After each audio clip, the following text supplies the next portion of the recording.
Suppose you could all relate to someone living out of boxes with the move, opening things and unpacking them. So where do I have time for the homily?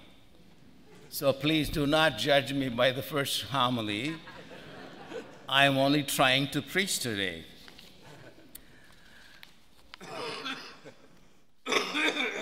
How many of you like the move?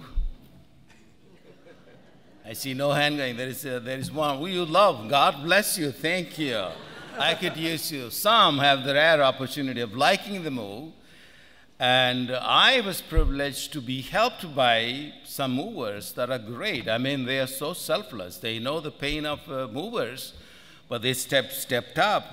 In fact, I was so delighted to run into two of the women from St. Boniface Parish community, Laura Rinaldi and Kathy Smith, and they are both phenomenal. And therefore, they came to help me when I moved them once before. And I trusted them, so they started boxing things up, and their job is professional.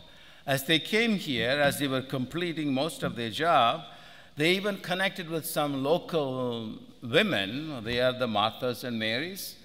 And they came over to started helping me. I am so great. And their names are Kathy Pierce and Kathy Peterson. So I had three Kathys running all over. When I called one, three people would show up. What a blessing. But it is so wonderful to see them all around. The point I'm trying to give you is that, when you know that somebody will do a professional job, right? You don't even doubt. You give the job to them. So our way of placing our trust in someone, faith in someone, is based on the evidence, on the proof, or the explanation. You see that this one is reliable. That's how we choose to trust people, don't we? We place faith in them. And therefore, what we would like to do, we will project our faith that we develop in the relationships onto God. We will expect God to see all the things, blessings come to us in response to our prayer. I ask for this, that. Everything is going really well. God is great. I praise Him. But what if something went wrong? Something doesn't make sense. Such as, for example, the other day I was asked to rush and talk to one Deborah Leylon, forget the last name. She's a 50-year-old mother, and she's going through some terminal situation. And when I sat down with her, I remained so silent and dumb because it is hard. I am a very devoted Catholic. I've been going to Sunday Masses and daily Mass. Why me, Lord? I didn't know. I said, I don't know if I have any answer. So after a moment of silence, I said, I don't know why God's Son died on the cross. Do you understand? We don't know. But somehow not knowing need not necessarily mean the absence of God's love. That's completely illogical. But if you daringly trust it, somewhere down the road, the Son began his journey in the Garden of Gethsemane, and he was open to seeing his Father's love incredibly at the bottom of things. Therefore, I told Deborah, you stay trusting God.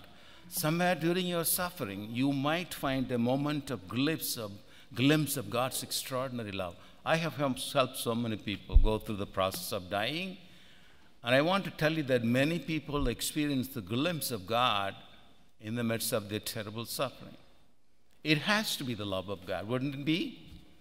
And therefore, what I'm asking you is be prepared to trust God even when you do not understand why. And that is exactly what happened in the gospel today. I proclaimed the gospel from Luke, the gospel of Luke, where Zechariah was invited, given the lot chosen to go and offering incense inside the temple, which is not done by anybody. You have to be selected. He was a scholarly man, he knew religion. So when the angel appeared to him and said to him, your wife is going to have a child, and this child is going to prepare everybody for the coming of the Messiah, and so on. He said, wait a minute, I don't understand. There's no logic to it. My wife is barren, she's old, I am old.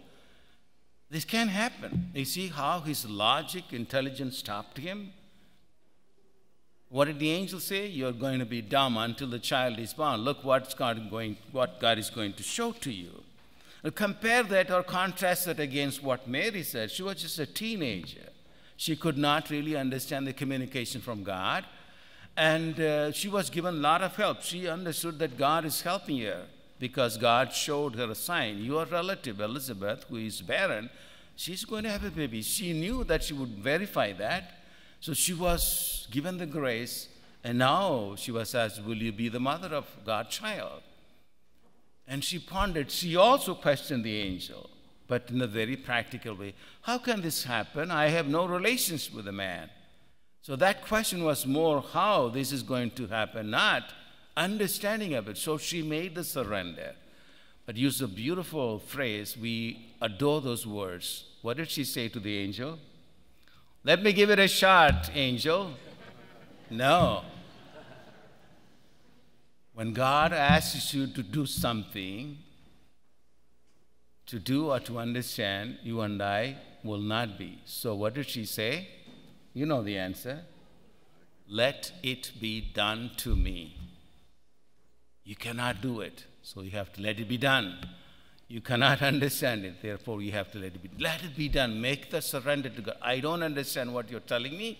I cannot even do what you are asking me, but I want to trust you. That is called faith. Faith is about embracing, trusting something that you have no guarantee about. That's the kind of love that God wants us. The more we open our hearts to that, the greater will be the experience of the love of God. That's why in the first reading we heard about how the prophets were talking. They were rebuilding the land after coming from exile. People were angry. Why would God let us down? And why would we go through all of these things? When are we going to get back to that? The prophet began to encourage them, and they were so mad at him. So everything the prophet began to tell them was brushed aside by people. Yet deep inside, the prophet began to see, my God, people are rejecting me. I am failing in my mission. I am not being successful. Yet God is making it all happen. How is that? You see that? That's what will happen. That's what will happen with John the Baptist. He will go on, give witness to the word he received from inside. He will be opposed. He will die. But he will die in trust of God as Jesus would do. And therefore, what is lesson for us? I would like to offer two things for us. First of all, you and I will be tested to trust God under circumstances incomprehensible, inconsistent, and unagreeable to us, but we will be challenged to trust God. Number two, giving witness to God means seeing ourselves embraced and loved by God when we are abandoned, neglected, and brushed aside as worthless and unlovable and unacceptable by others. God never lets us down. The moment you and I begin to trust in a non-rational way, the very trust will become the experience of the love of the Father, as Jesus experienced on the cross, humiliation and great love. That is the love. The parents are going to share it with the child today, Joseph and Kayla. This is your responsibility to raise your child to open his eyes to the love of God by, sharing your life of faith. You are the first catechist to the child, and therefore let your love continuously feed this faith as an important component in your child-raising effort. May God bless you.